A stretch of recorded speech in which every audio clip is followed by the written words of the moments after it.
Hey, how's everyone doing today? It's the fabulous Ash Coyote here with another video just for you.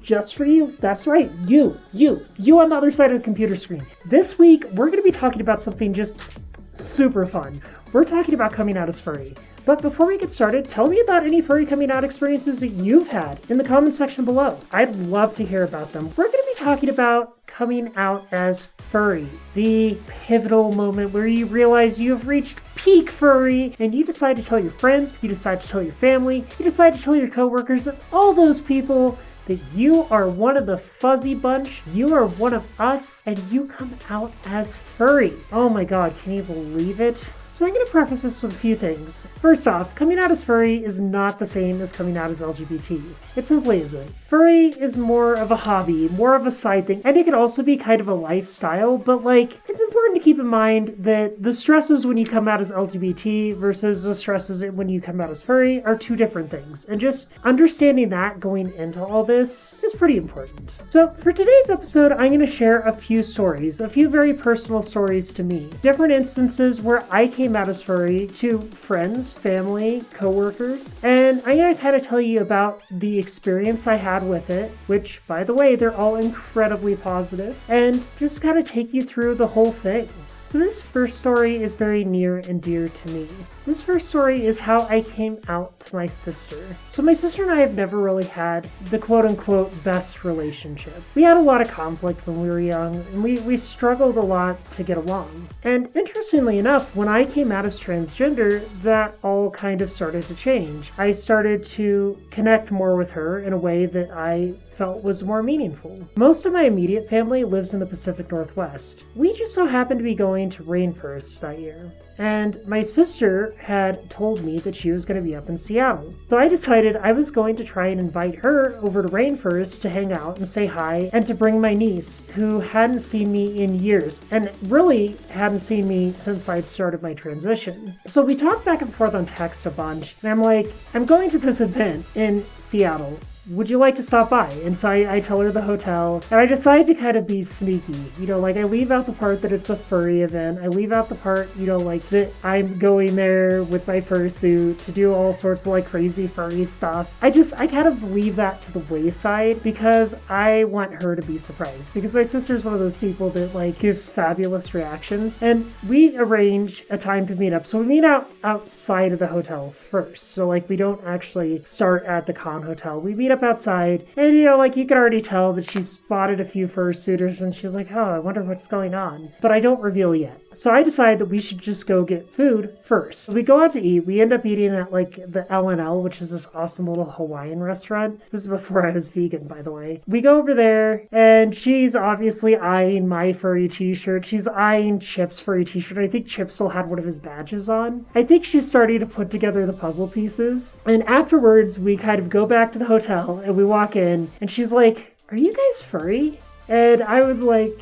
yeah, we're furry. And we sit down and kind of just she actually registers for the con. She registers my niece for the con. Chips and I spend the whole weekend there, and my sister spends a whole day with us. And it's just kind of amazing, my niece is having a great time seeing all the costumes and, getting to experience this Disneyland-esque experience here at Rainforest. Which, by the way, this is the year Rainforest shuts down.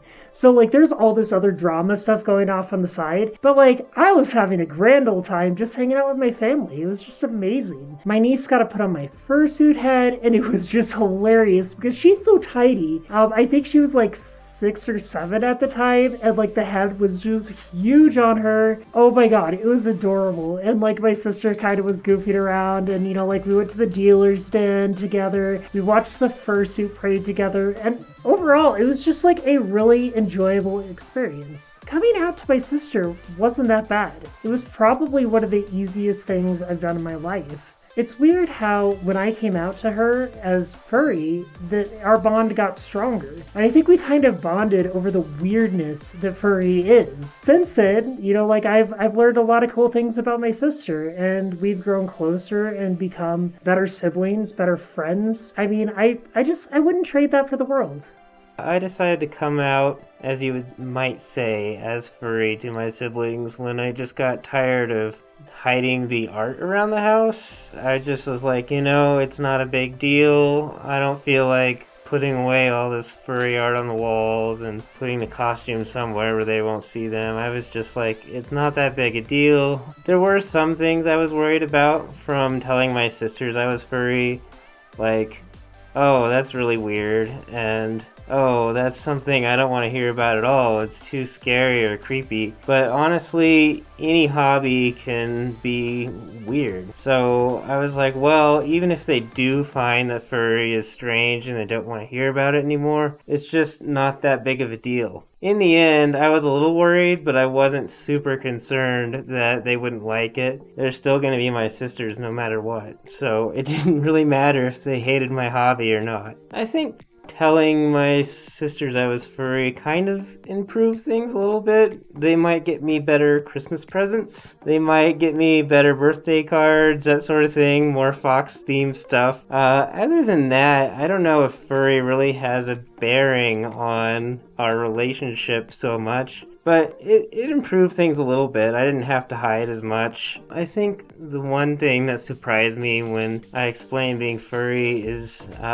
people were really interested in the costumes more than anything. And I thought the art might be appreciated more, or the animations, that sort of thing. But it is kind of surprising how many people, once they see a fursuit in person, just want to try it out themselves. It's kind of a neat way to get people to be like, oh, it is kind of fun to see yourself with a different face in the mirror. So that was a little surprising that so many people are open to checking out your costume or your fursuit. Alright, so this next story is how I came out to one of my coworkers. I had been working in the film industry for years, and this is starting to get to the point where I had just started my transition, and I was trying to really kind of come into myself more. And I had this director that I worked with a lot. Like, he was just this amazing friend of mine, and we worked together a lot, and he was always curious because I'd always be traveling to these different places, not for film shoots, but for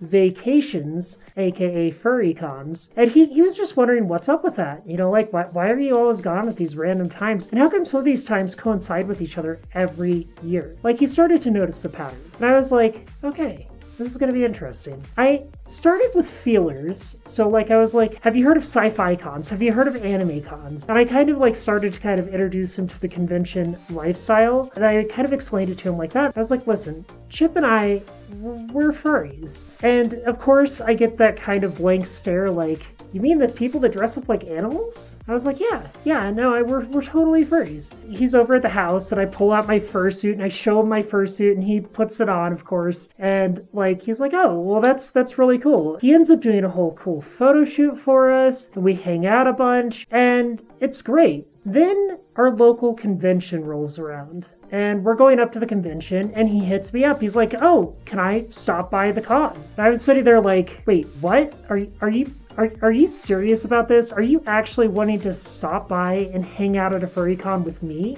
It was just wildly mind-blowing.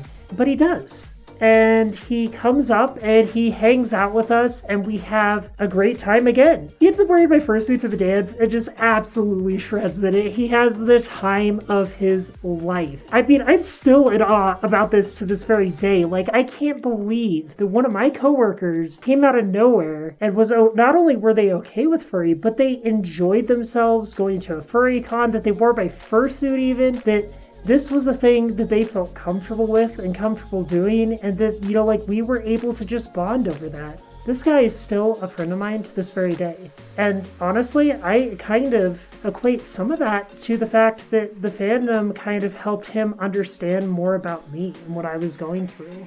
Because this was an incredibly difficult time in my life. I had just come out. I come out at work. Jobs were starting to disappear for me. Work was starting to become less feasible for me in the film industry. But here I was able to connect with a friend and have a good time and really kind of grow a relationship in a way that is quite novel and interesting. I've had a lot of jobs since I graduated college. Probably 10 to 12 different careers. It's all with different companies, different people. I never really hid that I was furry. They all knew. The way they found out was that they were like, hey, where are you going for vacation? And I would say, well, I'm going to the furry convention. And they're like, oh, that's cool. I go to this anime convention, or I go to this sci-fi convention. And they're cool with it. It wasn't really a big deal. They just wanted to know what I was doing so they could have something to talk about. Sometimes when I tell my coworkers I'm furry, they ask, what do you do at the conventions? Or do you have a costume? Or do you have art? And I'm like, yeah, I have all of that. When I go to conventions, I schedule it on the work calendar so they know that, hey, I'm out of the office that day. They're not super concerned about it because I didn't make it a big deal. And then they can relate to it as well because they also go to different conventions. Wearing my fursuit to the office at Halloween is kind of fun. People really enjoy seeing it. Occasionally we'll prank someone, hide around the corner and scare them. If you don't scare people, it's not a real Halloween. So when I fursuit at work, people want to get pictures, they want to see the inside of it, they want to try it on and look in the mirror. It's just kind of fun because not a lot of people have serious, well-designed costumes for their hobbies. Furry at least gives me the opportunity to share a little bit of the experience. If you don't make it a big deal and just treat it like any other hobby, then people will be like, oh yeah, I can relate to that because I also have hobbies and I also go to conventions or I also visit friends in other states. So if you treat it casually and just when people ask, just tell them directly what it is, they're more likely to relate to you than if you make it a big deal and try to hide it and cover it up.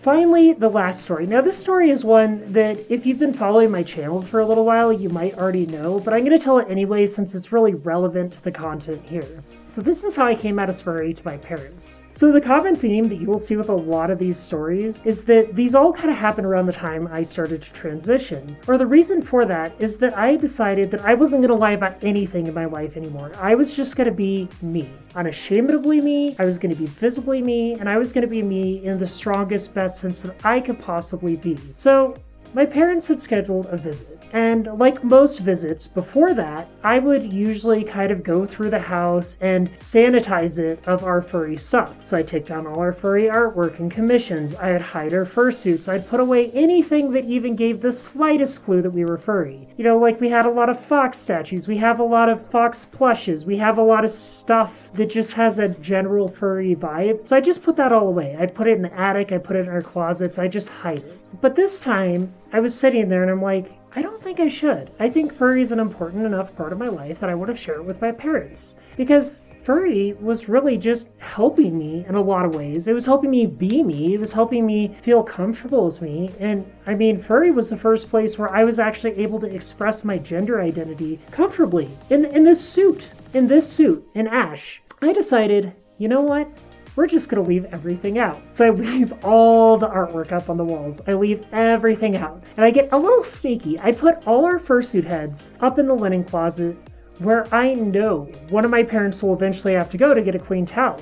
And the waiting game begins. My parents visit and they look around the house and they're like, oh, well, I like what you did with the place. So you decorated it nicely. My dad was looking at all the different pictures of foxes and the pictures of us together, and he's kind of like, okay, this is interesting, this is intriguing. And you can tell that he's, like a little suspicious at this point because he'd never seen any of this stuff in his life. He's never seen this any other time that he has visited our place, but here it is, in front of him. My mom just keeps complimenting us on all the lovely foxes. She loves foxes, and she just is thrilled to see all the foxes around our house, and just, she's just a mom, she's happy to see that I'm happy. I think about 2 or 3 days into the visit, my dad does have to go get a towel. Chip and I are, kind of calm me down, getting ready to go to bed, and we hear this little, ah! I hear my dad knock on the door, and we open it, and my dad's like, did you know that closet is full of heads? I am suppressing laughing at this point because I know I totally surprised him and he's just like, what is going on here? What is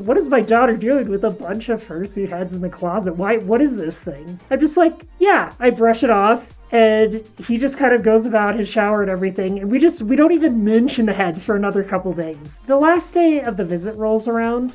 and I decide, you know what, we're just gonna talk about it. So I go get one of the heads down from the closet and I show my dad and I have him handle it and stuff, and I'm like, hey, so we are furries. Do you know what a furry is? And they never heard of furry before, so I just kind of gave them the basic explanation. Furries are fans of anthropomorphic animals, and like we sometimes wear costumes, we like to celebrate it, these characters represent ourselves. Gave them the whole spiel. My mom just fell in love with it. My mom put on both the different heads and she had a great time, and my dad was just kind of like, wait, what? But he got really down with it too. And the cool part about this whole experience is that this enhanced my relationship with my parents on a different level. It allowed us to really understand each other in a way that was kind of really nice. Since that day, my dad still sends me text messages with selfies of him next to a fursuiter that he runs into in Portland. My mom's always asking what con we're going to. We get furry themed presents. My mom sent me an entire box full of furry t-shirts. I'm sure you've seen that episode if you've been on the channel. I was blown away. And the cool thing is, even with all those little things, I get to have a very meaningful relationship with my parents in a way that I can share the things that are important to me. Alright, now it's time for Ask Ash, the part of the show where you ask me questions and I answer them. So this first question is from one of my friends. Labrat asks, why did you start making YouTube videos? Well, that is an excellent question. And it kind of starts with a little story. So back in my pre-transition days, I was a director of photography. And for those of you that don't know, a director of photography is the person who goes out and kind of directs the lighting on the set, helps set up the shots, and really make everything look pretty and consistent throughout the films. Sometimes they're referred to as the cinematographer. And that was my job.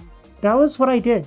Pretty much day in and day out, I was either working on set or planning for my next shoot. When I started to transition though, that work became less feasible for me, less viable. I know I've mentioned this a lot, but this was a really pivotal point in my life. This was where my life changed completely. I went from working pretty consistently as a DP to not really having any work at all. And I had to change the path of my life. And that's kind of where YouTube comes in. So there was 3 years from the time where I left the industry to the time I started YouTube, where I was sort of just meandering through life. I was working odd jobs here and there, and I was trying to figure out what I wanted to do. But I always felt like I was missing something. I always felt like I was missing what I love to do. Now, YouTube was something that was always on my radar, but I was always afraid to be on camera. I didn't think that I was all that interesting, and I was afraid that if I got in front of the camera, people just wouldn't like me. Well, it got to the point where I was at another crossroads, and I knew that I was going to have to make a change in my life soon. I needed to do something different. I needed to do something for me. And some of my friends and my husband encouraged me to give YouTube a shot. So I did. I made a few videos. In hindsight, they weren't of the same quality, I would say, as my videos are now, but I tried. In my early videos, I used to script everything out as much as possible. I tried to make it all linear so I could just kind of breeze through it and make it super, super easy. And of course, when you script things out, if you're not a good actor, like me, I'm a terrible actor, then guess what? Things don't always seem as real. I mean, I'm not trying to talk down on my old work. I just think that I've improved a lot since then. And, the other element for why I decided to start doing YouTube was I wanted to offer a different voice, a different perspective from the fandom. I didn't see a whole lot of trans furry YouTubers out there, and I thought that we needed some representation. I thought that we deserved to have somebody out there talking about our experiences too. By the way, if you're trans and furry and want to do YouTube, please do it. I would love to see more of us on here. I think the more voices added to the mix, the better. At the end of the day, I think the most important thing is that these videos that I make have a positive impact, that they help people, that they offer maybe a perspective that they wouldn't have thought of otherwise, or they enlighten somebody to the trans experience, or they help somebody understand what furry is, just a little bit more, and in a different way. That's why I make YouTube videos. Alright, next question. Farah asks, where are all the furry filmmakers? That is an excellent question. So The funny thing about furry filmmakers, we are out there. There's actually more of us than you might think. It's just that pretty much since the days where I entered the fandom, there's always been this weird stigma in the entertainment industry with furries. It all started with this weird rumor that there was like a guy who had brought an adult furry portfolio to one of the major like animation houses and kind of showed it, which ultimately led to furries being blacklisted from Hollywood. Now, I don't think that there's any truth to that rumor. I've heard it like a dozen times. I've interviewed people and asked them, and they've usually said it's not true. Regardless, that stigma still hung over my head when I was working as a filmmaker. I think it hangs over the heads of a lot of other folks too. I think there's always been that kind of worry that for one reason or another, you might not get work because suddenly people are like, oh my god, you are a furry? Ew. Just go. We can't have you on set. So, I mean, I think a lot of us have kind of stayed on the down low, to be honest. I think a lot of us have kind of laid low, but as of late, so like as of, I would say, the last 5 years that I've been in the fandom, I've seen a lot more of us more visibly furry. I have a friend who works at DreamWorks and wears his fursuit to work at the studio, and that's freaking amazing. That's super cool. I mean, my editor and co-director of the fandom, he's furry, of course, and he works in the industry. I mean, there's plenty of us out there. It's just you kind of gotta look for us. And I think the other aspect of that is that while the fandom is an artistic community, filmmakers are less visible in it because filmmakers tend to work that for their day-to-day job. It's harder to make a living as a filmmaker in the fandom. So these people are working outside of the fandom, and when they come into the fandom, it's their place to relax, it's their place to take it easy. And so they're less likely to be out there making films and movies in the furry community. Alright, next question. Zoe asks, what is your dream furry con? I think my dream con would be in a place that's really cold. Think like the Arctic Circle cold.